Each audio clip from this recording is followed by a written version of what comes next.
Welcome to the Clemson Drone Podcast. I'm your host, Joe Burgett from Clemson University.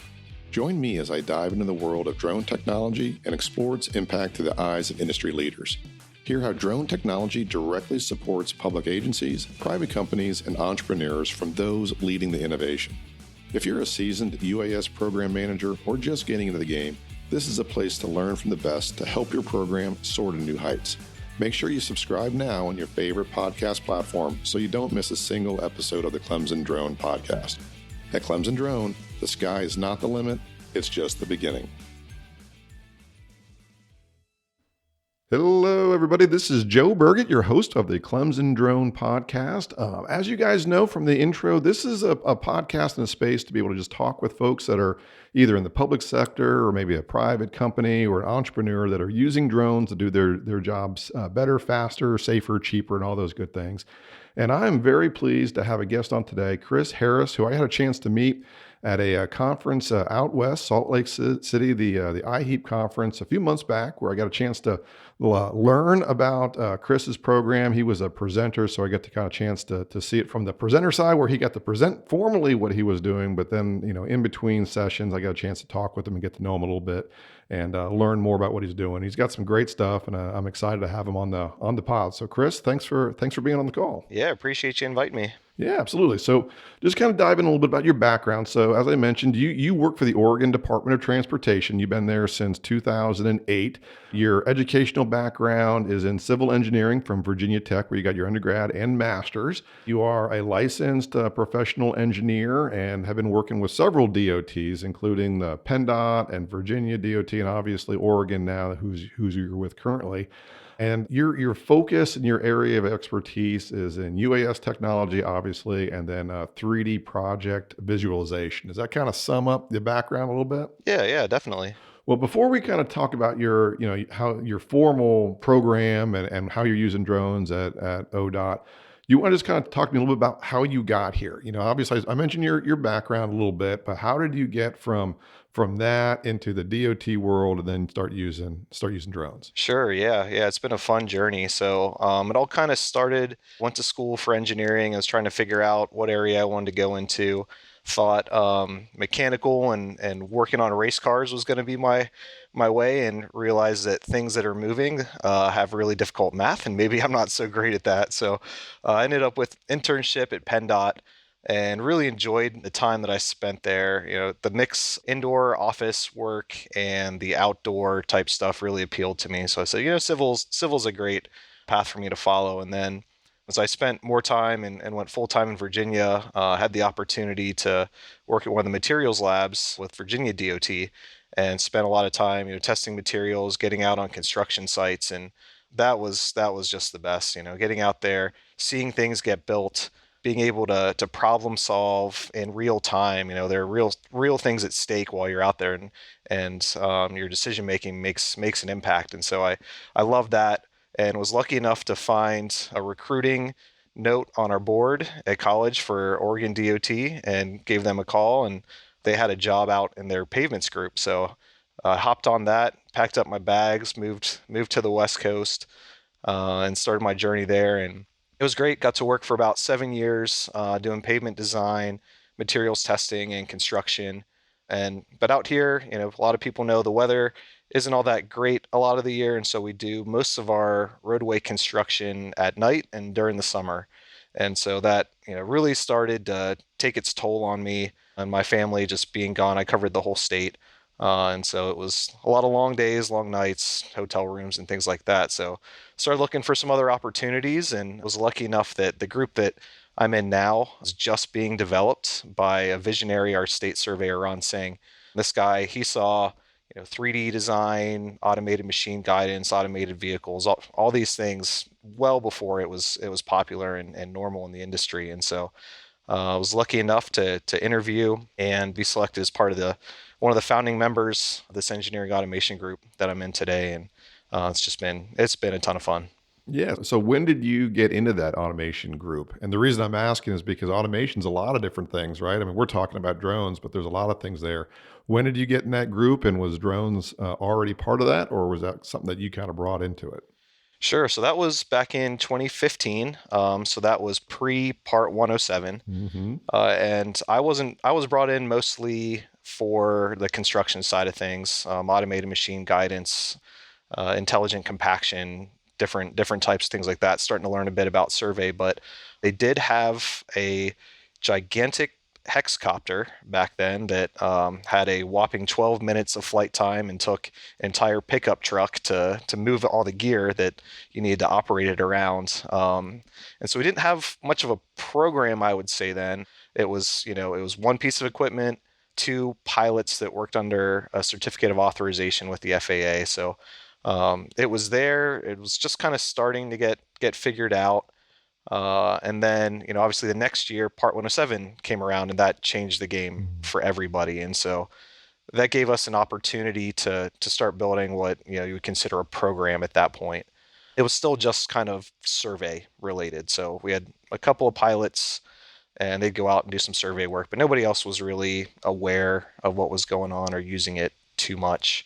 And I was kind of on the sidelines. That was one of the best parts of being in this group is our headquarters survey group was the other unit attached to it. And so they had all the best tools, the LiDAR scanners, the drones, all the cool GPS technology. And so I kind of just watched on the sideline and waited to see how I could bring my engineering experience to the type of tools that they were trying to bring to ODOT. Now, when that program was first launched and you were recruited into it, how many people were a part of it? Yeah, so I'd say there was probably maybe four pilots when I first got involved. And so, like I said, we had, started building it up through survey. And then a couple years later, I saw an opportunity. We had a little bit extra money at the time. We had some good leadership around there. And so I brought a initiative for us that, we can do so much more with these drones than just survey rock quarries. And so I put together this little request for what I call the U.S. expansion initiative.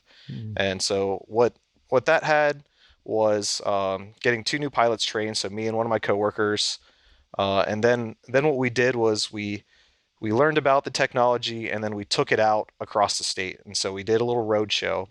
And the point of the road show was to first educate people, make them aware of the technology that's available, what it can do, some ideas for ways to implement it, but then sit and listen to what their problems were, the roadblocks they were Mm. running into, and seeing if this was the right fit for them. Because really often in this, technology automation space, we find a solution and we go look for a problem. You're And right. Yeah. and that fails a lot when you do that. So Yeah. we wanted to have this two-way conversation, really sit down and listen and go, okay, what are you guys up against? What happens in your day-to-day lives where technology might be a fit to do it better, easier, safer, whatever that might be. And so yeah, we're able to go out there and really connect with the folks around the state. Yeah, no, I love that approach. So just to kind of recap, so I mean, you had a program primarily servicing the surveyor field. You got a little bit of funding to maybe buy a more general drone or whatever, just a little bit more equipment. But then you went out and instead of like saying, hey, we have this tool, let's go find a problem that we can deploy it on, go into the users and go to a district or whatever, and first educating them a little bit. Like, so here are the things that we can do. This is the tool. These are the things it can do.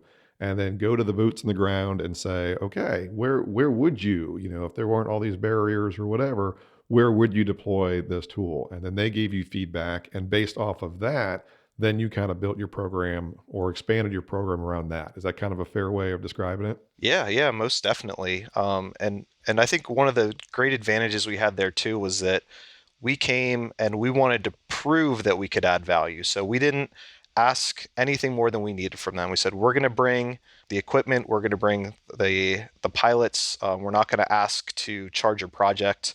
So let's go out there and let's prove this thing first, because not only do we get to prove about the value added to them, but we're a young budding program as well. So we have a lot of learning to do Right. at the same time. And so it gave us an opportunity to mature a little bit, build out our workflows, but then also say, no, this really is a good fit and it adds value to a transportation project. It's funny that you describe it that way because honestly, when, ODOT's obviously a government organization, but when you talk about private companies and entrepreneurs that kind of start doing this, That's kind of the same thing that they do is, okay, we've got something here that we think we can do. Let's touch our customers and develop trust with them, show them what we can do. We don't have tons of experience. Maybe we give away a few projects, eat the cost or whatever to develop the trust, the workflows, as you said, kind of getting the mistakes done on your dime so that when you're charging customers, even though, your folks aren't necessarily customers, in some respects they are, you've got those things down. You're then a professional. So it's really interesting the way that the way you're mirroring what works in the private sector. So, I mean, I want to dive into a little bit of those road shows. So, what did those look and feel like? How many people were there? Did you go to them? What prep did you do on the front end? How did those go down? Yeah, it was different depending on where we went. So, if we went up to our Portland design office, we went up there with probably three or four folks. So we tried to represent the survey operations as well, because that was a big part of what we were doing. And they had most of the experience. But then we had me and that other pilot one as well. And so it started off as a presentation of Mhm. what have we done so far, what are kind of the legal requirements, the operating requirements, because those were fairly well understood with Part 107. But then we went and just did some research about, what are other people doing? What are other areas, environmental, construction, merge inspection. So try to give them some starter ideas of here are applications that we've seen, and how might that relate to what you do every day. And so, like I said, the Portland office, we had pretty good attendance there, maybe 20, 25 people. Other offices out in, central and eastern Oregon were a little bit smaller offices. It might only have been four people: construction, engineer, maybe the environmental, a geologist, and maybe right away folks or something like that. So it was a really mixed bag, but in both cases, I feel like we got really good engagement, and that's what we were looking for. Sometimes with the bigger group, people are afraid to step up and speak up, but I think the excitement that comes with this kind of technology really gets the Yeah, juices flowing and gets people excited. And so that right. was one of the more fun events that I've got to do, because it was really engaging. So, well, after you had those conversations, and you had already said a couple times that surveying still big huge applications, and then we get that, right? I mean, that's a natural use case. But and you mentioned a few things, but what do they come back? What are the type of missions that you guys fly now? I mean, what are the more bread and butter, and then what are like the more exotic ones that you do? Sure. So going back to the what came out of that road show, we had a lot of great ideas. And so one of the first ones was a planning effort. And so there we get in early. They were proposing a bike path to connect a couple of communities out in rural Oregon in the mountains, and access to that location was restricted. Now there used to be a bridge, now there's not a bridge. So the folks that trying to visualize, what is this path going to look like, they couldn't see it. They can only look at Google Earth or something like that. And so we're able to go and fly video for them to show them a first person view. This is what it's going to look like as you would walk this path. Other things that we did that were pretty interesting were around environmental monitoring. So we go out and do mitigation for new construction and being able to check plant health.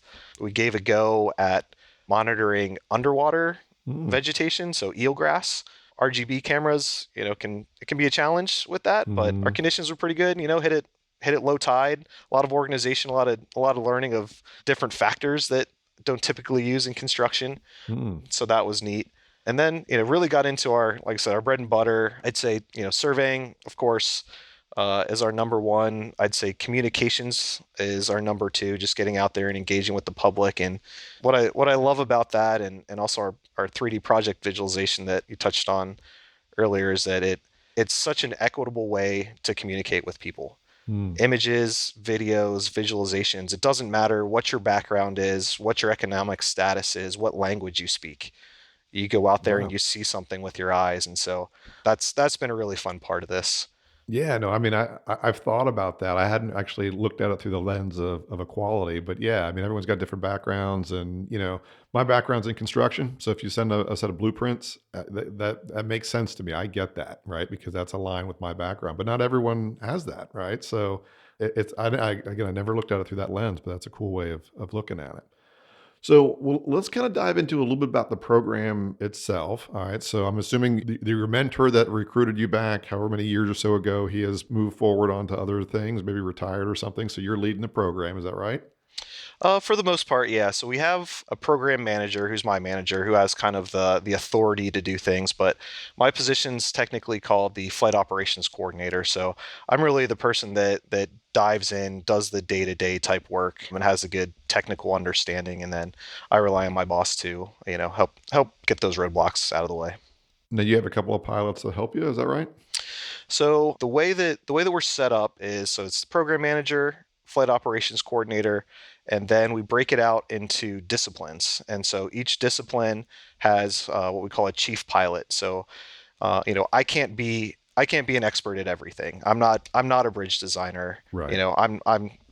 I can't do that. So we want to enable folks through this program to be experts in their fields, and then I can come in there and help them with the technology, with the processes, with the regulations. Really, what the upper end, what we're responsible for is safe and legal operations, Right. and Okay. then being kind of tech experts and tech evangelists, doing things like this. So we rely on those chief pilots to go from here's the program, and then here's the specific standard operating procedures for the job that we need to accomplish. Okay, so if you've got, I'll just say environmental, right? So you've got someone in environmental, and I'll attack this two different ways. One, let's just say that they want to, that they have a need, and they want to have the skills and knowledge to operate a drone to collect their own data. What's their path? And then if there's someone who needs drone data, but they're not interested in being a pilot or whatever, but there's this one project or whatever, what's the path for them for being able to get that data? Sure. So for evaluating new pilots to enter the program, first, we just have a conversation. We sit down and we talk about, okay, what are you trying to accomplish? Again, is this the right tool? People look at new technology as a silver bullet, and Mhm. that's never the case. So first, we set expectations, and then the second most important thing to me is that we have pilots that are flying. A lot of people get really excited about the technology. They want to go out, maybe they have one at home and they're good at it and they like to fly. And they go, oh, I can get paid for this. This is great. But there's an expectation of currency here, so if you don't use it, Mhm. you lose it. And so we expect our pilots to fly, and so we make new pilots kind of justify why they should be part of the program. What type of work are they going to do? How are they going to keep busy? Do they have a plan to stay current? Or is this something that someone else can service for them? And so we go through and look at that, and if Would they your team be the one that services for them if they can't justify those things? And I mean, it's not going to be a long term, a good long term investment. Would you or someone in your team fly that mission for them for that one instance? Yeah, typically it's usually us, especially if it's something more specialized. But if it, geographically, it doesn't always make sense for us to hop Hmm. out there. So if we have some pilots that have a lot of good experience, say maybe in Central or Eastern Oregon, that we think could help us out, we can call them up, and if they have capacity, they'll hop over Right. and help them out. So I'd imagine that you get someone who calls you and they, as you said, I think it's perfect. They get really excited about the tool, right? Oh, it's a magic bullet. I've seen a really cool YouTube video. I want in on this, right? So they call you and you have a discussion and it's on the bubble. You don't know if it's one part excited or if it's legitimate like value. So you have to kind of make a judgment call. What are some of the things that you like in your program do you require them to do? And I'm going to ask a couple of specific things like, obviously, Part 107, getting that license is critical. Do they need to come? Do they need to have that in hand in order to come to you to enter the program, or is it something that they would express an interest, and then there's some resources you provide them, and of course, there's dollars that go along with taking the test and the training and all that kind of stuff. So how do you kind of manage that? Yeah, definitely. We've seen when we offer everything on our end, it's everybody's easy to say yes, right?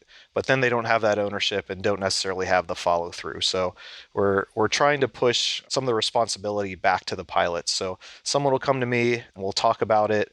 And if we want to move forward, I'll give them recommendations for study materials for Part 107. So they don't necessarily have to have it during the initial conversation, but we say, okay, you're going to move forward. We ask them to go through, work with their manager. Hopefully they'll cover the costs there, and they typically do. but you need to go and pass your 107 before we talk anymore. So Mhm. that's your responsibility. And then once they pass their part 107, we have an internal training program that we run them through. And so with that, it's pretty basic, but it starts off with half a day online after they pass 107 to talk to kind of recap the highlights of 107, obviously, and then go through what it means to be a pilot for ODOT. What is our program requirements? Ask of them, and then after that, we go and do a hands-on day because we all know there's no hands-on to be a Part 107. So some pilots have come in with past experience, work at home, work with other jobs, so they make it really easy. Other folks aren't necessarily, really tech savvy, and this scares them a little bit. So we spend some time with them, show them what an operation looks like from our standpoint, give them some time to get familiar with the equipment, get comfortable flying around, and then we do some flight exercises. And again, it's not super extensive. It's just to see first, do they have a basic understanding of how the controls work? But then also we put them in some scenarios where I know they're going to fail. And so, Mm. like one that we do is we fly the drone a certain distance away and say, I'm going to start a timer. You have 10 seconds to get this on the ground. And I know that there's no way that they can do that, but I want to see how they react when they're under pressure because every pilot gets into a. You sure you weren't a professor in another life or something? Because we don't get paid a lot, but those little things that we can do to students that just put them in a panic. That's the real reason we're in this job. I was I a kid. TA for a little bit, so maybe that rubbed off. That's awesome. That's awesome. I interrupted you though, so tell me, keep going about that program. Sure. So, yeah, after that, we kind of make a decision on, whether or not they're ready to go now, or maybe they need a little bit more practice, and so we can either match them up with another pilot or leave them a little practice drone or something like that. And then, depending on which discipline they go into, we'll move to another section, another day, or possibly two of discipline specific training. And so, like survey, obviously, mission planning, ground control, processing, and things like that's a big part of it. That's why they're becoming part of the program. So we'll do kind of basic, yes, you can operate, and then follow up with here's how you do your specific job. Okay, so a few things I'm going to kind of dive into. I mean, I have found that over the years, when Part 107 came out, I mean, and even for several years after that, the big thing was, oh, we're gonna get our people certified. So let's go pay a trainer. We're gonna get 30 people in this classroom. We're gonna pay for them to have a week's worth of time off. They're gonna spend 40 hours studying. We're gonna give them another day to go take the test. And we got all these, we got 40 pilots, right? And everyone's excited. And then you check back with them in a year, you got one, right? So there's this huge investment in getting that license, and then nothing, right?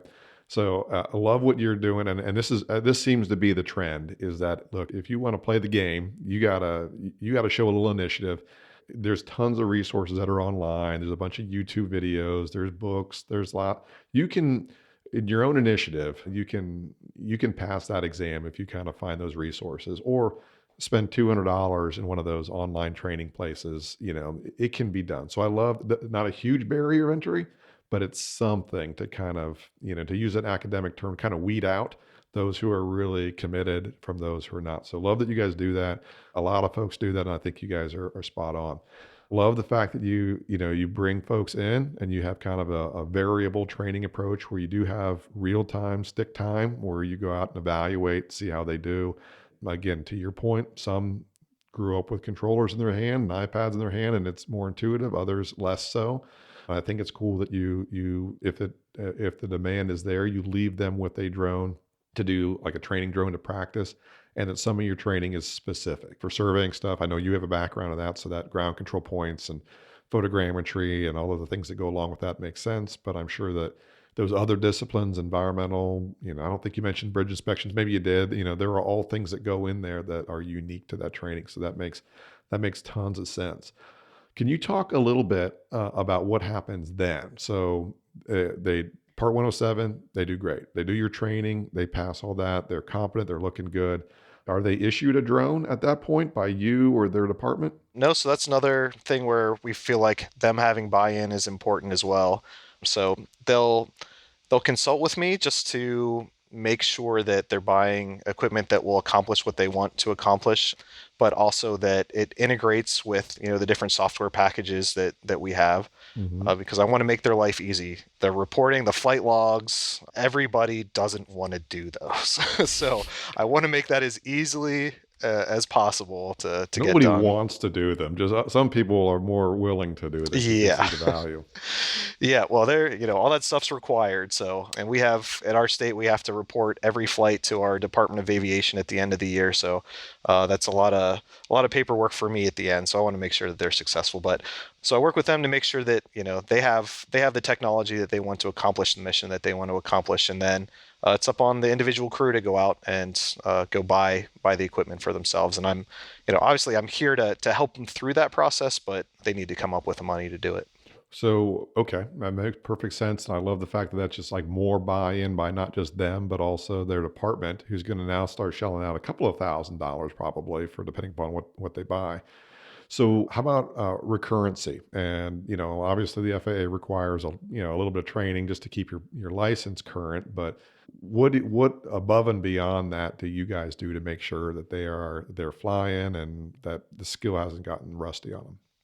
Sure. So our kind of normal operating flight currency is you need to have 3 flights in the last 45 days to go out and do what I call project work. So to get those 3 flights, it's just essentially you go to a site that has little to no risk. So no traffic, no people, no structures, an open rock pit, something like that. And then as you go out and do your project work, that goes towards your currency. So we want to make sure that you have some fairly recent stick time, but I found that wasn't quite enough. So, we'd mentioned before that you get people that are excited, you get all these pilots that come in, and then they don't end up flying. And then I reach out to them and say, okay, I see that you haven't been engaged. Can I take you out of the program and not worry about record keeping? Things like, oh, no, no, no, I'm gonna fly. Like, Hmm. okay, well, and then that, the behavior continues. And so this last year we put in an annual currency requirement where they have to fly at least 10 flights or 2 hours each year. And if they don't do that, they kind of get suspended until they have to go through and take the FAA recurrency training and then go through our training program again. So that should help, I think, weed out the folks that aren't working. And what I've seen is the pilots that are flying, they fly a lot. Hmm. The pilots that don't aren't flying at all. And so it's a pretty clear cut line. And so this is going to be my first year with sending out those notifications. So we'll see how that's taken. Right. Do it after Christmas, Yeah, so definitely. it doesn't impact any parties or gifts or anything that you might, Christmas list, that kind of stuff. So, and that makes perfect sense. And I think you said 10 flights or 2 hours per year. Is that right? Correct. And that's superseding the 3 flights every 45 days. Is that right? So it kind of So gives them a little bit more that's flexibility. what that does is the annual one is to make sure that you're engaged throughout the year. The other one is to make sure that you have current stick time if you're going to go out and fly around. We're a transportation agency, so we're going to be around people, we're going to be around vehicles. So you have to be, on top of your muscle memory there. So kind of two different approaches for two different things there. Now, this is not as big a deal as it once was, at least not in the DOT worlds, because drone tech is just becoming the norm in other industries, and maybe in years past, you would have to sell this new tool to your management, and justify why you have it. So it's not as big a deal anymore, just because it's so popular and it's maybe just been more ingrained in the transportation industry that it works and everyone's doing it, and so we got to do it. So you don't have to justify it as much. But what if do you have to justify expenses of the line, and how do you justify it to your boss and your boss's boss and up the line that this is a valuable tool? It's worth continuing to invest dollars year over year. How do you do that? Sure, yeah, and having the responsibility, especially the financial responsibility, spread out makes that a little bit easier because it's not all on me to Mm-hmm. justify it as a program. Typically, it's more everybody needs to kind of justify why they're involved in it. But our mission statement, so my unit, we're called the Engineering Technology Advancement Unit, and in our mission statement, everything that we look at should be focused on improving safety, efficiency, and accuracy. And drones do all three of those. And so, Mhm. it's a logical fit, and we're able to show all three of those typically on every application. And so, going out, one construction project, we had a big curve realignment that happened out in Eastern Oregon, and we went out there first to just take some pretty pictures, right? Let's get some stuff for the website for the public meeting.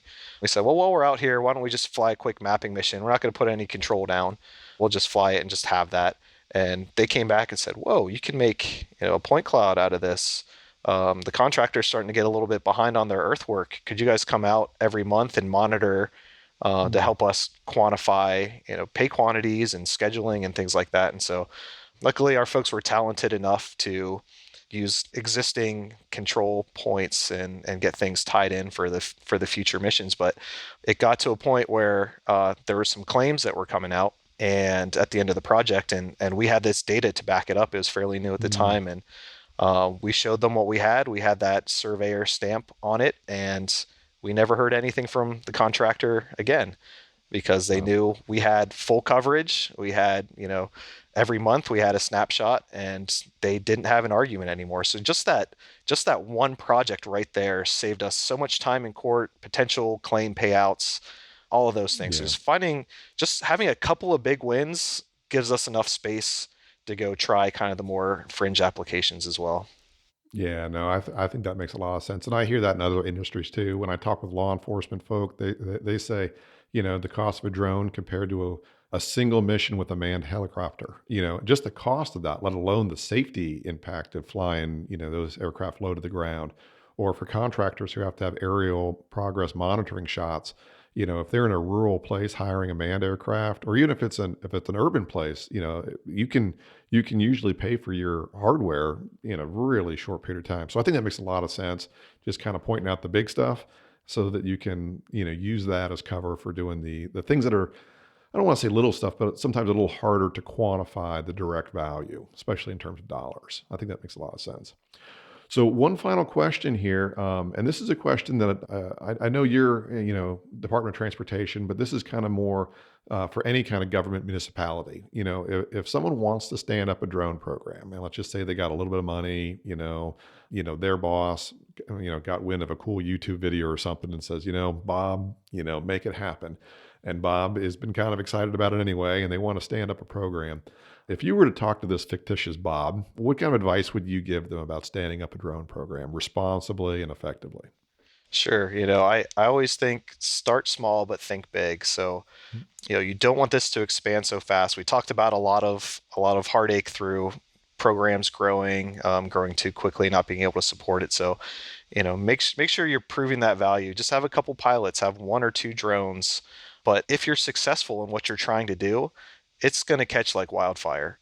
And so be prepared for it to grow. Think about, what does this look like for record keeping? Are we going to buy, an online cloud-based flight log software, or what, because IT is the hardest part Hmm. realistically in government and public agencies. So, it's just, you don't have to get all the way through that, but start thinking about those things. And then again, make sure that your pilots have enough work. Make sure that they're out there flying. For most people, this is another part of their job. Not a Right. ton of public agencies have dedicated pilots. So even if there is a use case, do they have capacity to do it? Because it Hmm. does take time. It takes some practice, and you need to keep it up. And so, do they even have capacity in their day to day to go out there and do this? Another thing is, be comfortable telling your potential customers no. Mm. They, I always encourage people to bring their wildest ideas to me, and the worst I can say is not yet. I never want to say no, just not yet. But Right. sometimes it's not the right tool, it's not the right application. Sometimes a manned aircraft is the answer because you're looking for a really long corridor, and that's end up being cheaper than 2 weeks Right. flying a drone spot to spot. And then Right. finally, set expectations and hold your pilots accountable to them. Okay. Because it can grow. This is a program. This is something that needs managed, and so if you let it get out of control, it just takes away from the time where you can be productive when you're just trying to wrangle in folks that are kind of on the fringe of the program and not really engaging so much. Oh, wow. That's Chris. That is awesome advice. I really appreciate you bullet pointing that out. And that'll do it for this show. Chris, I want to thank you so much for being on. It's incredible listening to your story and what you're doing over there. You're doing great stuff in Oregon. I think you can be the model for a lot of other state DOTs and other municipalities and private companies can look at what you're doing and model some of the things that they're doing. And at the end there, when you gave advice, that's dynamite. It's really, you can tell that you've been through the trenches. This is not academic. These are things that you might have wished you had been told a few years or so ago. And I appreciate you sharing that with us. Yeah, this has been great. Thanks for having me on. Yeah, absolutely. And thank you all for listening. If you have a chance, please do subscribe or hit that like button. That does help the old Apple and Google algorithm to move us towards the top. So I appreciate you doing that, especially as we're just starting this podcast. So thanks again for listening. Chris, thanks for being on. Look forward to doing this again. Thanks for listening to the Clemson Drone Podcast. Don't forget to follow us on your favorite podcast platform. Learn more about our online training offerings by going to clemsondrone.com. Thanks again, and remember, at Clemson Drone, the sky's not the limit, it's just the beginning.